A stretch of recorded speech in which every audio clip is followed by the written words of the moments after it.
Hello, everyone, and welcome to another episode of Two Moms and Some Labels. Two Moms and Some Labels is a podcast for parents and caregivers caring for a child with a disability to come together to network, commune, and to share and gain ideas on how to persevere through challenging times.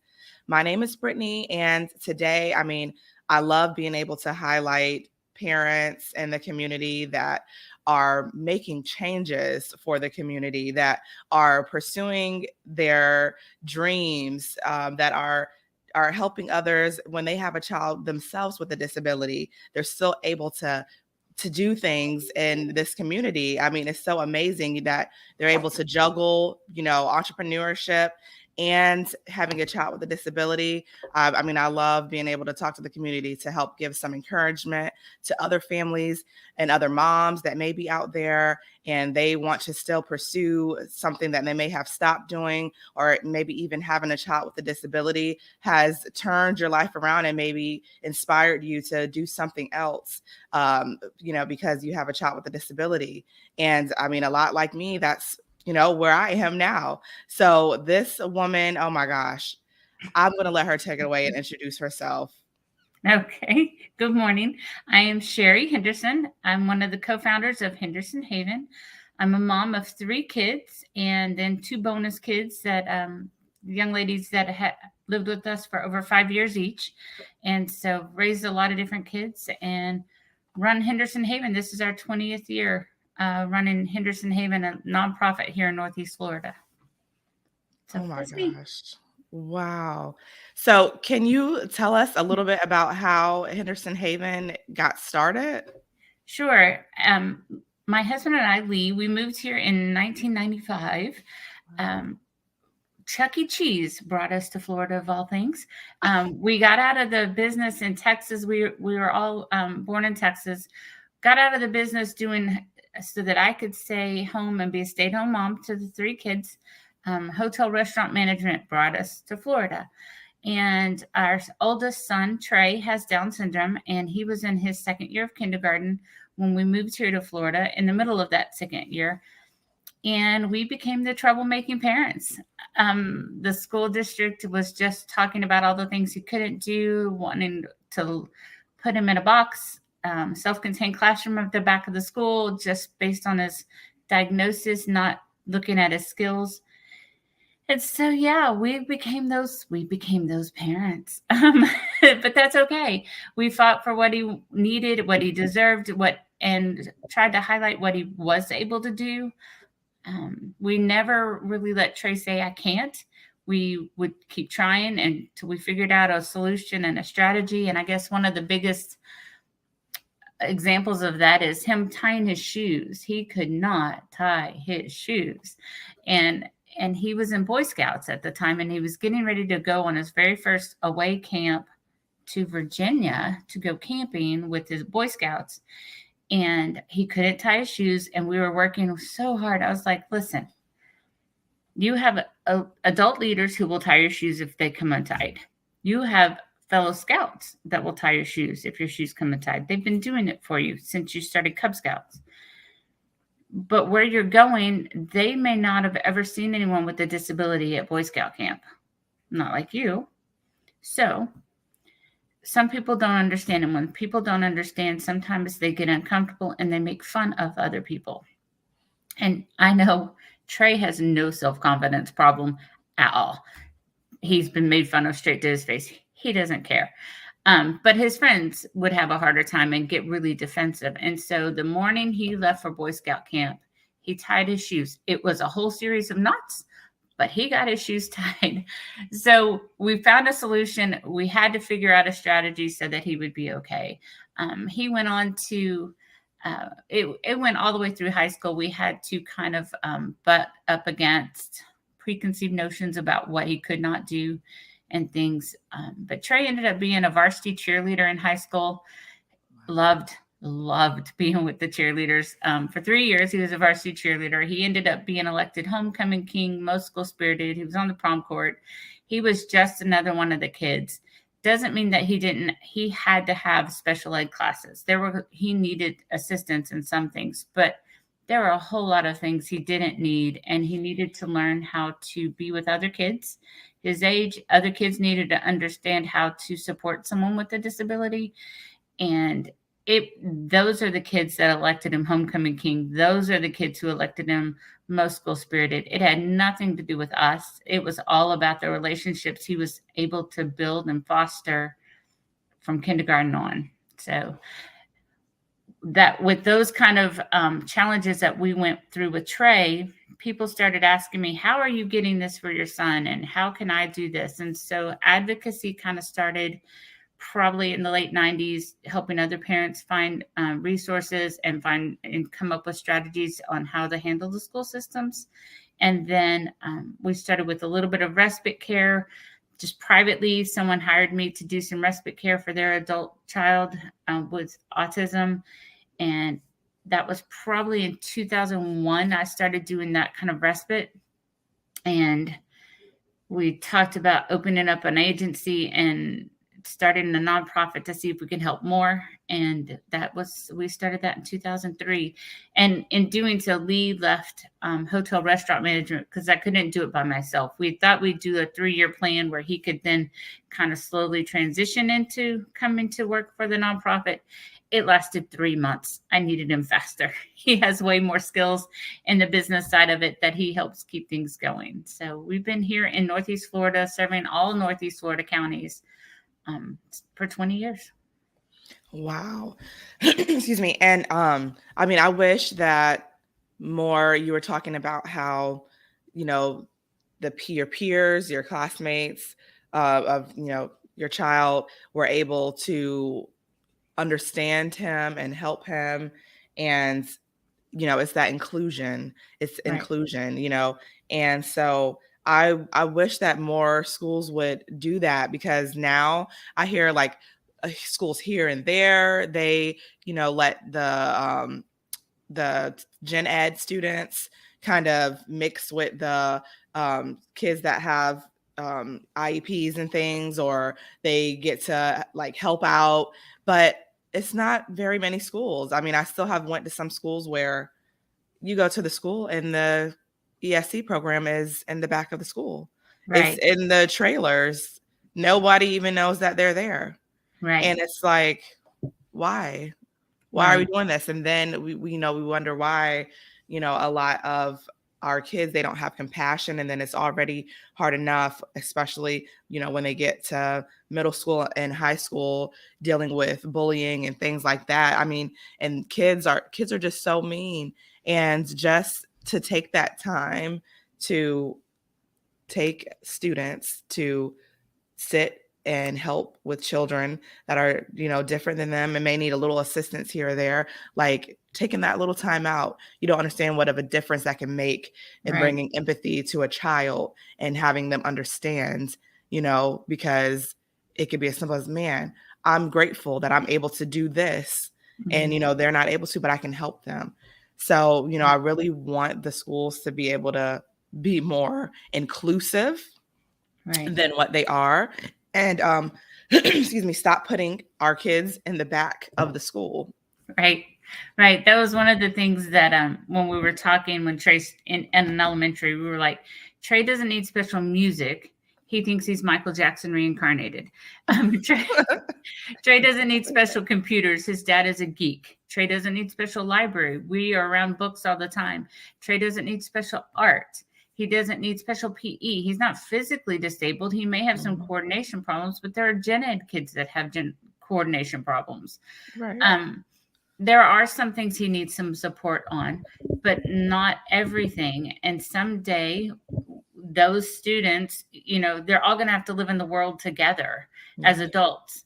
And that was one of the things as Trey grew through the school system, one of the things we saw is the compassion of so many different students and some of the changes within the schools that he was at, how that made a difference. Some of those students that he was in school with, the gen ed students, are nurses and doctors and how home managers, they've got a lot of different skills and strategies because they were like, this kid was just another kid just like us. So he needed other issues, but some people are really short and some people are really tall, and we have to make accommodations for those people, whether they have a diagnosis other than short and tall. So that's kind of how we were able to help educate younger kids along the way, that everybody's different. Differences just show in different ways and manifest in different ways, and it doesn't make them less of a person, and they still have great personalities. So Trey was able to help us help teach others that along the way. Yeah. So, that is a goal. That's something that we really have to continue to work on. Right. But what exactly is Henderson Haven? What does Henderson Haven do? What do we do? Okay, so we are a nonprofit. We serve adults and children. We have center-based programs and we have community-based programs. So in the community, we help individuals in their own homes. So a lot of adults in their own homes, we can provide respite if someone through the Medicaid waiver for those families that have that. And I understand that in our area, there are a whole lot of families that don't even know what that program is. And so across all programs, advocacy, we do a lot of advocacy, helping connect families to resources, to programs that they're eligible for with their child. So we try to help connect them to those kind of resources. So advocacy, the community supports, and then center-based, we have a before and after school program in Clay County where the local schools will bring students to us after school. If the family has to get to work early, parents can drop off like at 7 a.m. The buses will come pick the kids up there and take them to school.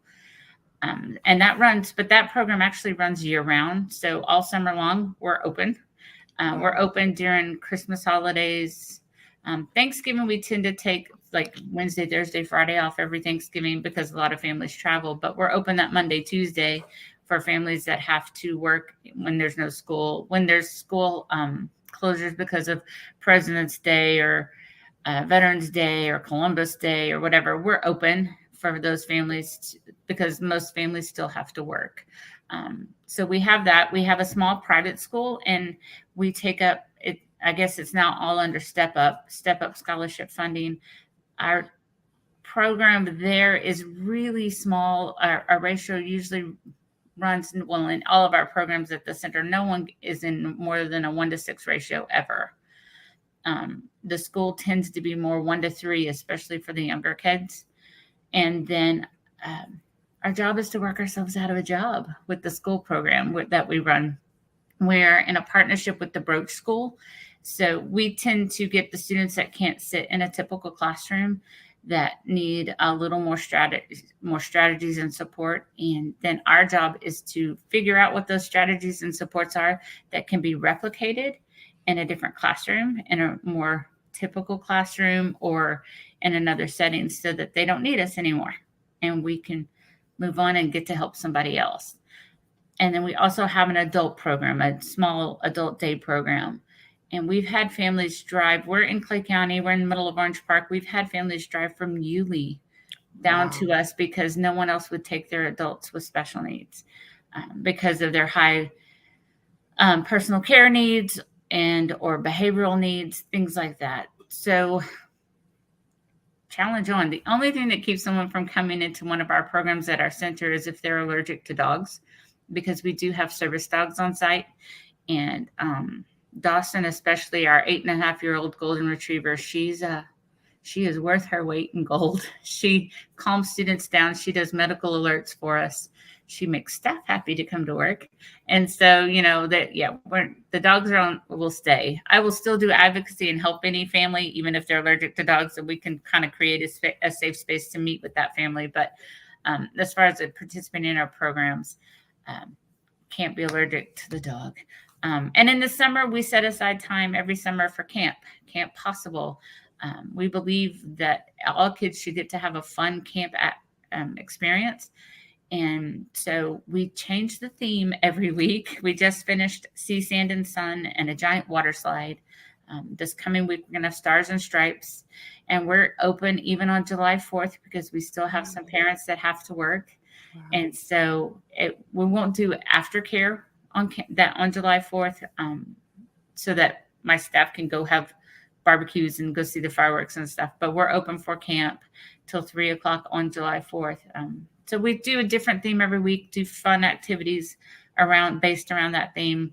The crafts change. We have crafts, we have music. Music is not just little maracas. We do have a xylophone, but we also have a xylophone made out of PVC pipe that they play with flip-flops. We have a regular keyboard. We have an electric guitar. We have tambourines. We make a lot of noise when it comes to music time. We have outdoor rec. We have sensory areas all pretty much anywhere the kids go during the day. We make sure they have access to sensory activities. So yeah, it's a lot of fun. Oh my gosh. So, okay. With the school program, when does that start and end? It runs a typical school year for the most part, except we tend to start about 2 weeks after the other counties start, just because it gives parents time to see, oh, nope, this isn't going to work in public school this year. Let me get them transferred over. So I think we start the last week of August. I think it's the 28th or 29th. Not exactly sure, but it's somewhere right around in there. And then we run through the end of May, first week of June. So when is registration for that? Registration is open now. People can register. I don't know what the timelines, because Step Up has changed a lot this year. Mm-hmm. And they've changed the platform where families have to access. So even those that have had it in the past now have to go onto a different platform. Yeah. But they can go ahead and get their award letters and start choosing their schools now. Okay.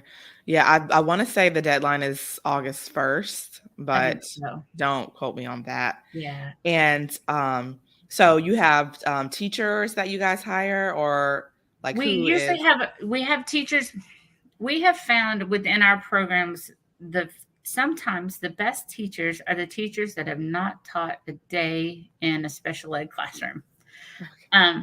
Sometimes our best teachers, and definitely for our after school program, we have a lot of students, high school students and college students that work for us that didn't have any experience. And so they don't come in with any preconceived notions. They don't come in with what these kids are not going to be able to do. Mm-hmm. They come in, and from the very beginning, we start with presuming competence.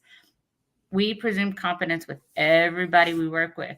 We believe that it's our job to keep giving them the input, age appropriate, wherever they are in their life, till we can figure out the output. Just because someone can't talk to us, just because someone's not looking at us, does not mean that they are not taking in every single thing that is being said and done around them. Right. They have skill sets that we will never understand.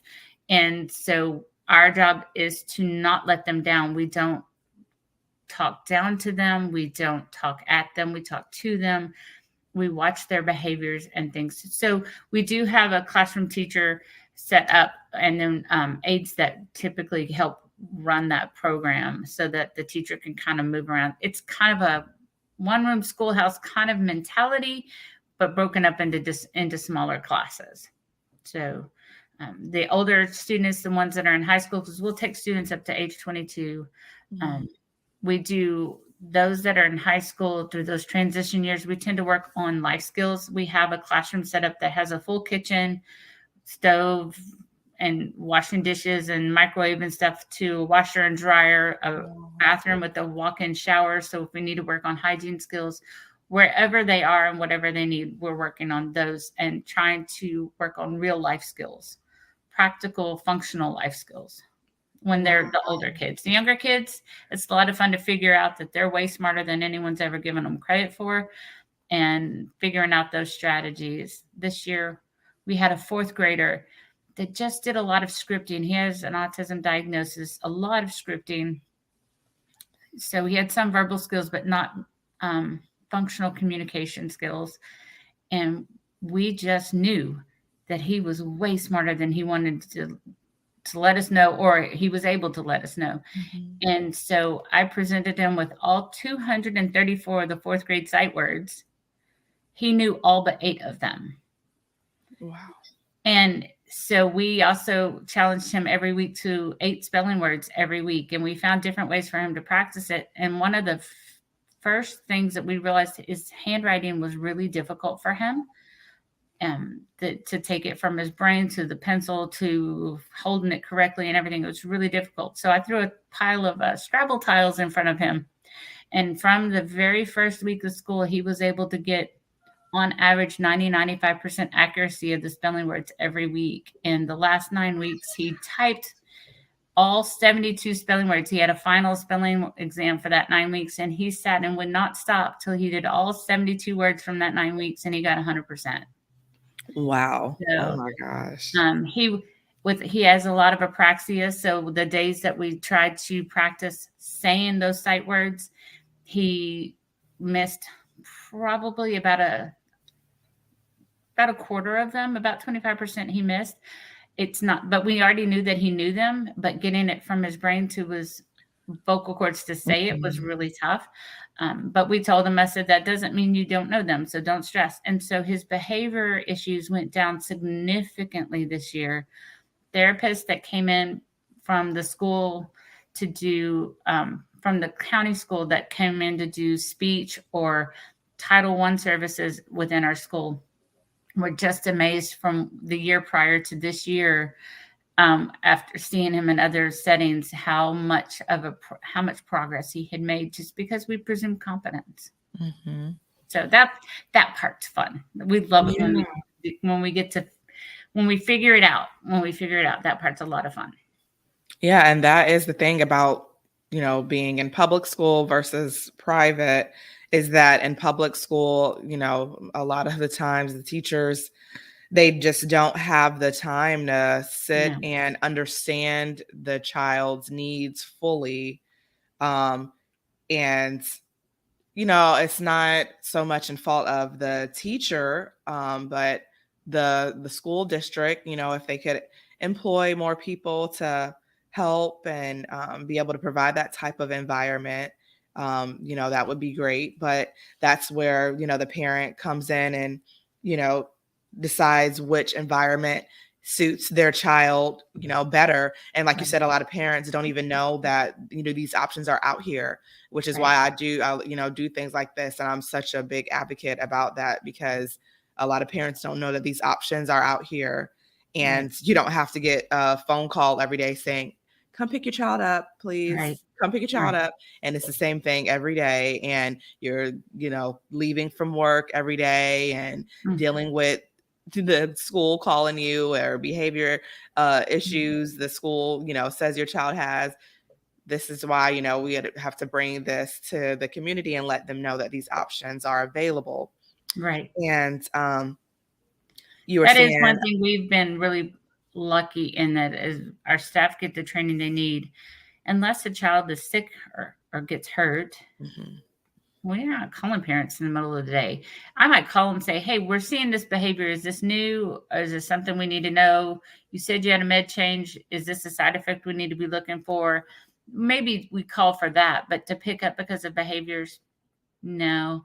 That's our job, is to figure those out. And usually the behaviors are a form of communication. It's either a language barrier, communication issue, or a sensory issue. And if we're paying attention to what's happening before and after, we can usually catch it. And because we're in such a small setting, we're able to see those and catch those a lot better. And we found, I was in a meeting yesterday, and because even for one of our adults, the adult has only been in our program a little over a month, and family went on a trip, and for the first time ever, they went to the restroom at a rest area. And when they finished, he was like, "Soap, please." And she's like, "He's never asked to wash his hands." So, and that's just a little over a month, but we're able to give them that attention. So that is a unique situation within private schools, that you tend to be able to be a lot smaller.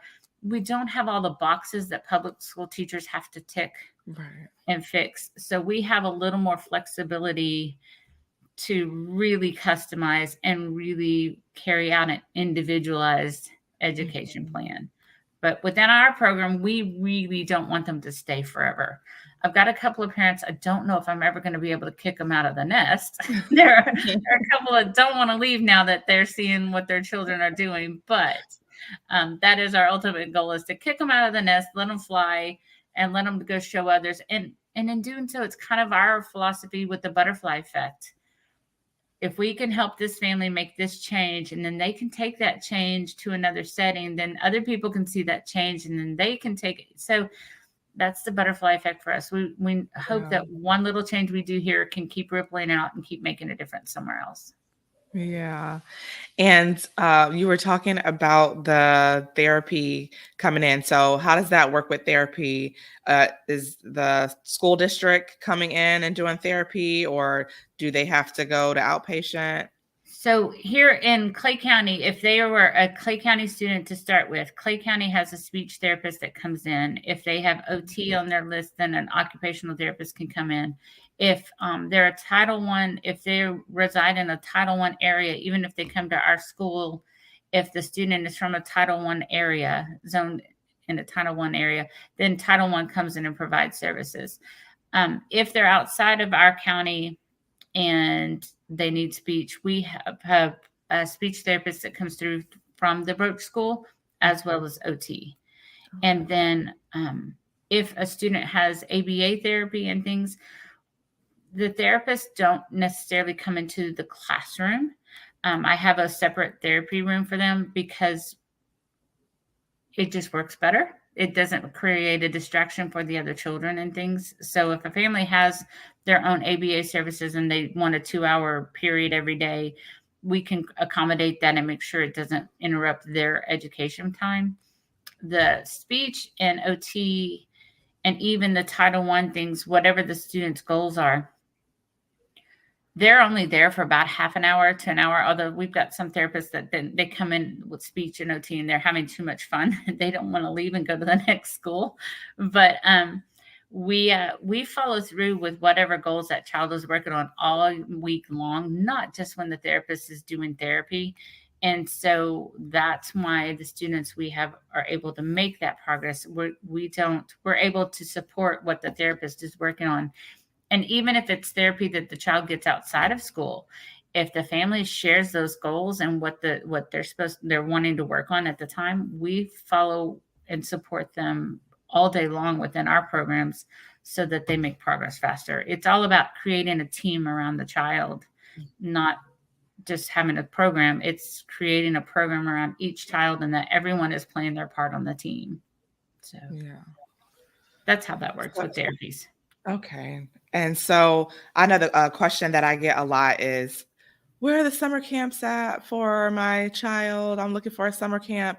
And so since you guys provide summer camp services, when does registration usually start for that? And are there any, certain criteria that the students have to be able to come to camp? How does the camp registration process go? We usually start camp registration in March every year and usually close it about the end of May. We have had a few over the last week. I had 4 families reaching out about camp.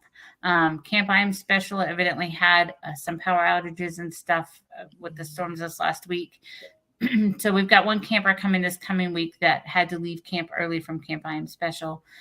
We've got another family that was wanting to sign up for 4 weeks, another one signing up for 2 weeks. So with our camp, people can sign up for different ones. If I have a spot and a family is still interested, they can still apply.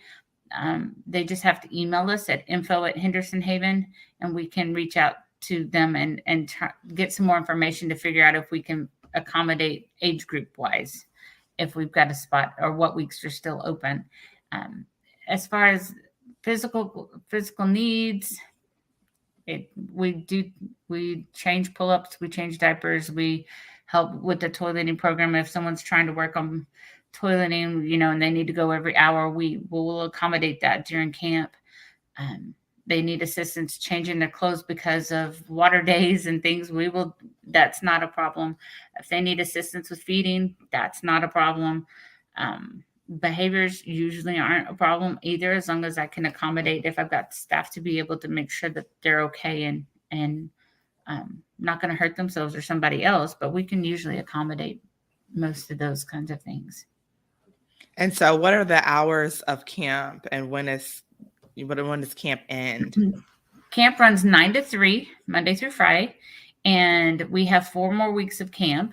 So the last Friday of July is our last day. I think that is, what is that? July 28th, 29th?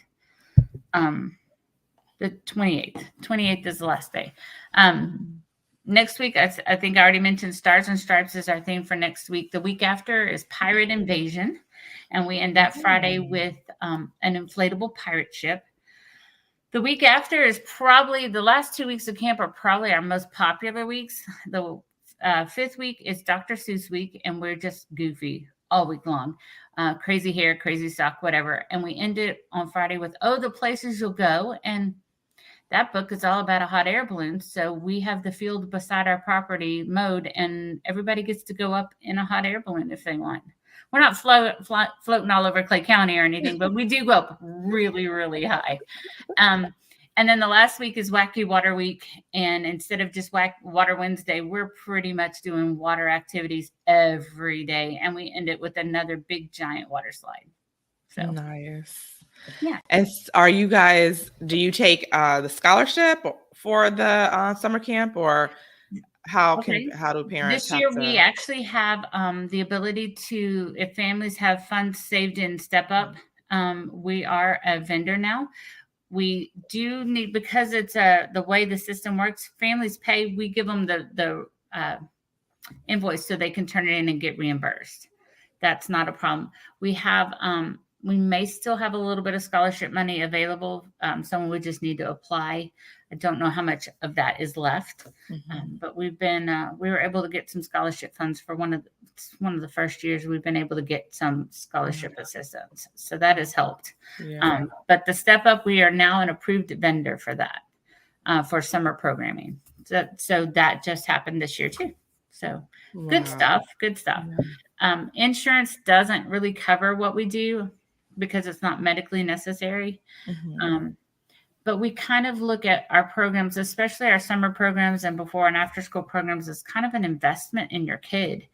We've got people that are willing to put in the work. We've got a unique situation and layout where we can really take the time to get to figure out your kid and help with some strategies, resources, and things. So it's kind of an investment in their future. It's not Pee-wee football. It's not cheer camps. It's not all of that. So it's not babysitting, and it's not childcare.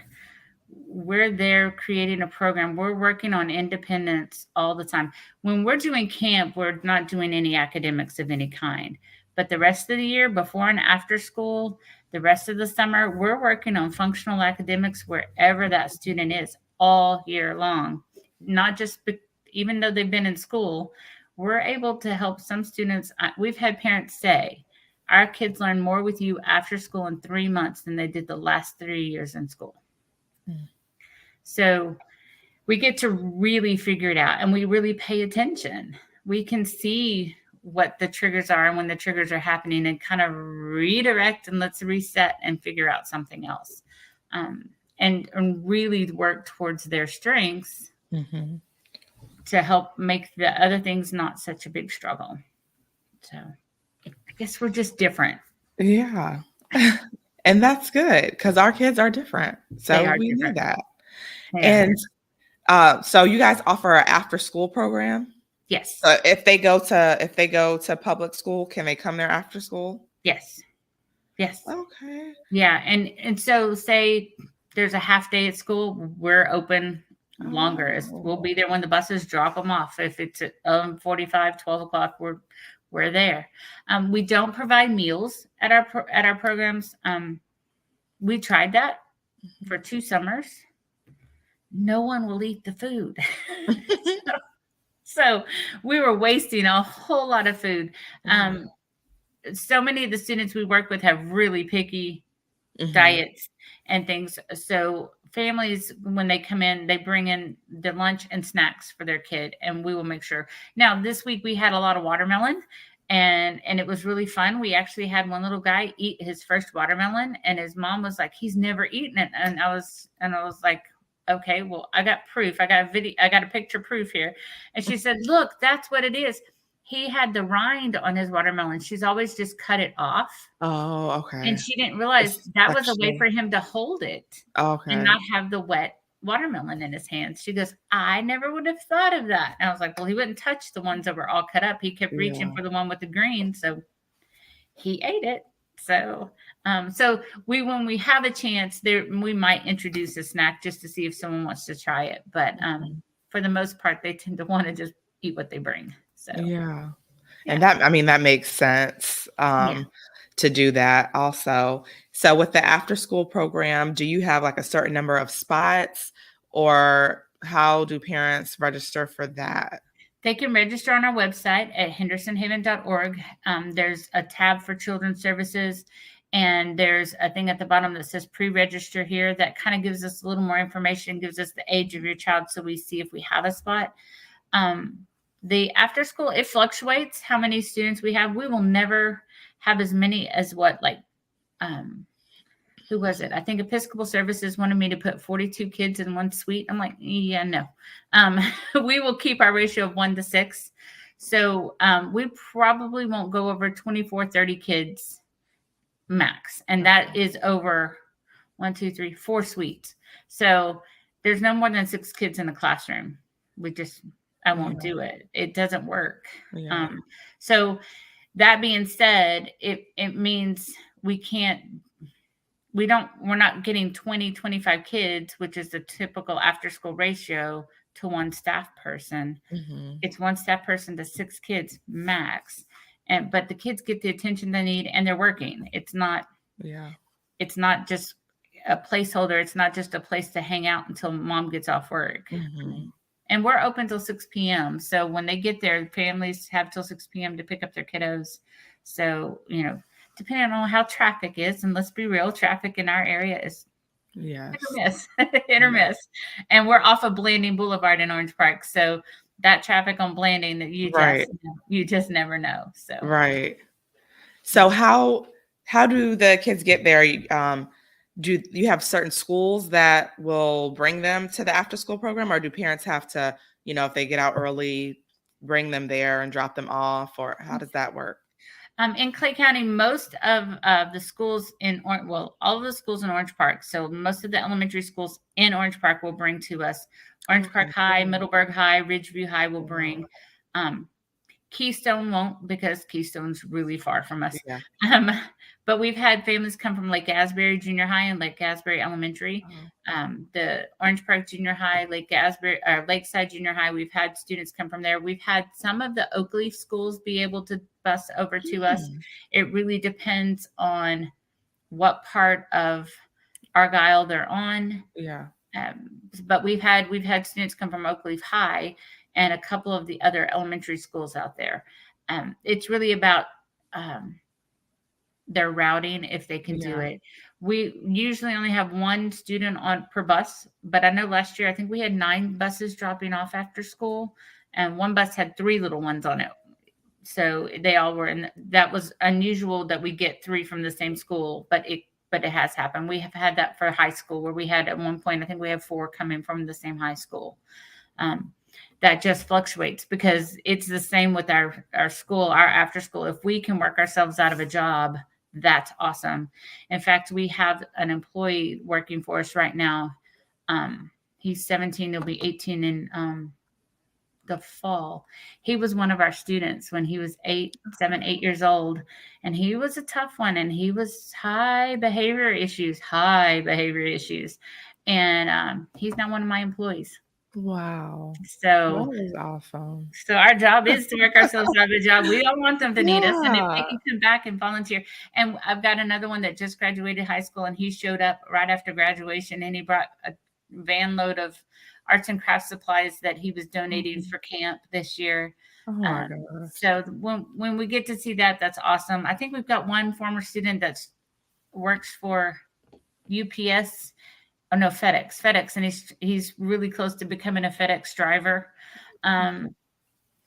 Yeah, when we get to hear those kinds of things, that's just awesome. That's awesome. We know we've done our job. So we've got some really neat students that have found their niche, and others that just are, they're still making choices even if it's what they're going to wear, if that's their place, but they're still getting to be having some control over their lives, then if we've taught parents to keep doing that, even when they're not with us, we've done our job. Yeah. So I have to ask, because, you're a mother and, juggling a child with a disability and, marriage, and you and your husband having this business together. And then you guys are like open 365 days of the year, it seems. I mean, how do you manage it all over these years? How have you been able to manage everything? We try to take time. We try to make little pockets of time. I love to read. So even if I can't take big vacations, getting to read is my little bit of escape. I love to be outside in my yard and garden. This year I haven't done a big garden. I've got some strawberries growing and they're doing really well. Strawberries and Shasta daisies. I'm a very happy person. So we try to take little moments to spend time with each other. Lee and I are technically empty nesters right now. Our son with Down syndrome lives in his own house. It's connected to our property, but it's his house. He moved out when he graduated high school, and he has not moved home. But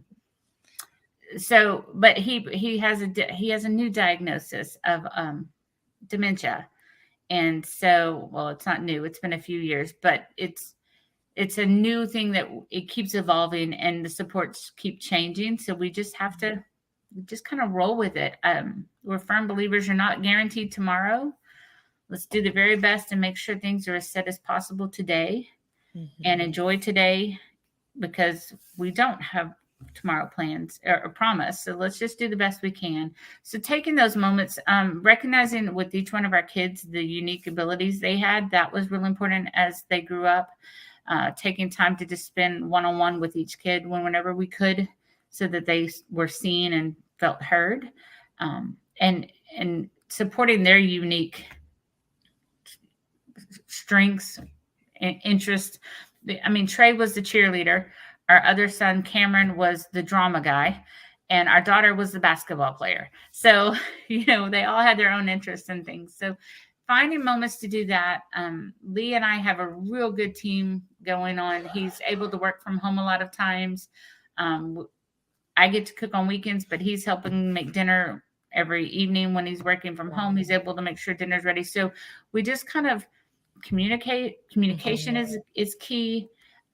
Trying to figure out best strategies, and sometimes you can't do it all. I would like to help everybody. Let's be real. Lee is the one who kind of brings me down. All right, listen, we don't have the money to help everybody. All right, no, just say no today. Sometimes we have to be able to say no.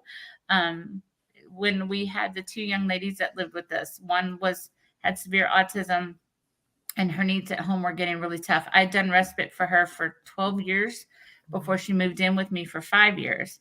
And she was 24/7 kind of care. But she learned some skills that now she can still do.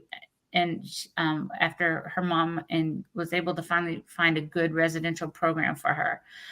The other young lady, her parents were disabled. She wasn't, but she had fought a lot of adversity. She came in. She's now trying to get into nursing school, and she's doing amazing. She's about to turn 20 in a week. So saying no to more kids coming to live with me, that's been a big key. We try to go camping when we can, just Lee and I, just to get away. And we're learning to just adapt. We're trying to get things set and get people in place at Henderson Haven, so that if we're called to go do some consulting, we can go do that, to help other people find resources and create programs within their community to do what we do. We will never franchise what we do, because these are kids. These aren't burgers. We're not flipping hamburgers. You can't just do that. You've got to take time to figure it out. So I love getting to teach other people how to kind of think outside the box. Yeah. So as a mom, taking it a day at a time, as a wife, being willing to communicate with my husband, frustrations, venting, and having this safe place to vent the frustrations, even though we can't fix everything, just being able to vent when the system, it fails our kids, when it fails other people's kids, when it fails providers, to be able to vent in a safe place, and then try and find other people who can kind of take up the flag and run with it to keep helping us try and make a difference. So Yeah. Wow. Yeah. You guys are just amazing, and it's a lot. it And can be. So like what does the future of Henderson Haven look like? What do you guys need to keep Henderson Haven pushing forward? Okay. We're trying to really launch more education to kind of not just educate our families that we've got, but to educate more families so that we can make a bigger impact. In doing so, we've got more blogs on our website. We just finished publishing a disaster guide that kind of addresses sensory needs when you're thinking about disaster preparedness and stuff. And although my philosophy is when you're a parent of someone with special needs, and especially with high sensory issues or behavioral needs, disasters can happen every day, not just during hurricane season. Yeah. So, but a guide to help kind of help families prepare for that kind of thing. We are trying to, we've started a capital campaign to purchase our building and the property, renovate it. And in doing so, also part of that would include a disaster shelter that would be a sensory friendly disaster shelter, because so many of our families are not allowed to go into special needs shelters because of behavioral issues or sensory needs. A typical shelter it would just cause more problems. And so we're trying to come up with a solution for our community that doesn't exist. And we're finding out it doesn't exist anywhere. So we're trying to get that. So we're trying to raise the money to do that. Families sharing our blog posts, sharing our posts on Henderson Haven on our Facebook site. We've got some Instagram videos. I've been trying to share some helpful hints, Henderson Haven helpful hints about how to use everyday items, or how to create safe spaces at home, those sorts of things. We're trying to get some more of that information out. So families that can share that, they ask questions, and then if in any way we're able to help, that they keep sharing that information with other families to help someone else along the way.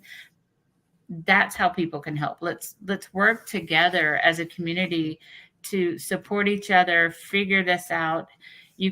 Sometimes you can't say, how can I help you? Because when a mom is overwhelmed, you have no idea, because you don't know how you're going to get up off the sofa after you put your kids to bed.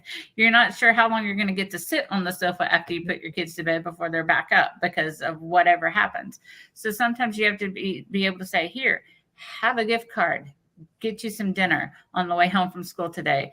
Here, I will watch your kids for an hour while you go get your nails done, or you go sit in the bathtub. Being really specific. And when you're a mom and you know what has always been just a great help, offer that to another mom in exchange, so that then we're supporting each other. Sharing information, resources when you find it. Don't hold them close. Share them, because that then helps the community realize we need more pediatric dentists that know how to help children with special needs and sensory issues. We need more pediatricians who understand that medications often have the opposite effect with our kids than what it's supposed to be helping. We need those kind of resources. We need to be able to share them with each other, so that the community at large then realizes this is a huge population with a lot of needs. And sometimes as a parent, you're just struggling to get through the day. You need someone to put that in your lap and say, here you go. This is where you can go to get the help you need, because we're just too tired sometimes to find it. So I agree. I totally agree. Because I know a lot of days I'm just like, I don't feel like doing anything. I just can't. It's like you're there, but your body is just like, I can't. I'm done. Yeah. I'm done. And your brain is just like, don't even ask me any type of questions, because I probably will not be able to answer it today. Right. Right. So being there for each other when we have some time to be that we're okay, things are going okay. That's the time to reach out to other moms, because then that's going to be the day when when you're brain dead and you're like, I can't function. Then when someone drops a gift card off at your door, or a crock pot full of, Yeah. chili or macaroni and cheese, a box of macaroni and cheese sometimes can fix everything. So, especially if it's the kind that already has the sauce that you don't even have to add milk and butter. You just open the packet and go. Sometimes that is one of the best gifts when we're frazzled moms and we're trying to figure out what we're going to do for dinner. That can sometimes just save us. So, Yes. So, oh my gosh. I just, I really wanted to have you on here because I feel like a lot of people, they don't know that Henderson Haven is yeah. here.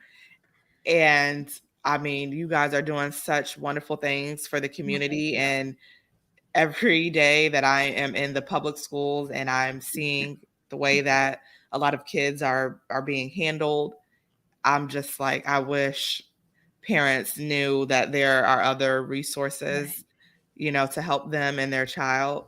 And I mean, you guys are really dedicated, and I have my hands go down to you and your husband and your staff and everyone. I mean, I hope that people find this information useful and that you pass it along. And if you have questions, that you reach out to Sherri. Yes.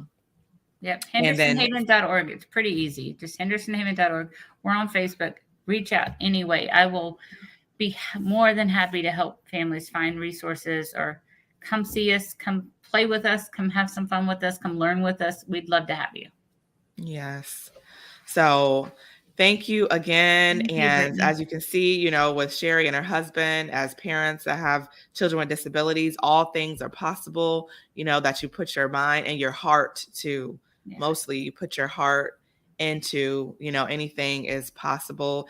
And our community, they definitely need someone that is putting their heart and their soul into this, because that is what our kids, they need.